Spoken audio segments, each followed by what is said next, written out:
Baru lepas makan besar, perut buncit macam belon dan rasa bersalah membuak-buak. Jangan buat kerja gila nak berpuasa terus. Ada satu resepi air penyesalan lepas makan yang tengah viral di internet sekarang. Minum je, terus hilang rasa muak. Siap boleh tipu otak anda supaya berhenti mengunyah.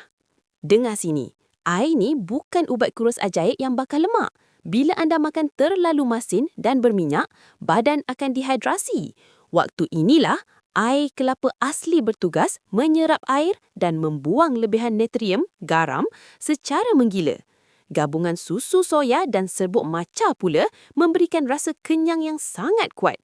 Terus memotong selera anda daripada teringin nak minum teh boba. Minum segelas teh susu boba manis, kalorinya melonjak lebih 500 kalori. Tapi, air penyesalan ini cuma ada 120 kalori sahaja.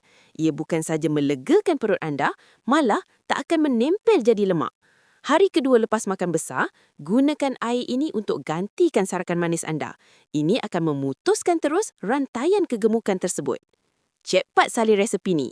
350 ml air kelapa asli, campurkan dengan 150 ml susu soya tanpa gula dan akhir sekali, taburkan 3 gram serbuk matcha. Kacau sampai sebati. Bagi anda yang ada perut sensitif, boleh panaskan sedikit jadikan minuman suam. Nikmati makanan sedap tanpa rasa bersalah. Minum air yang betul dah cukup untuk menyegarkan dan menyelamatkan keadaan. Ikuti saya. Jom rungkai formula kehidupan.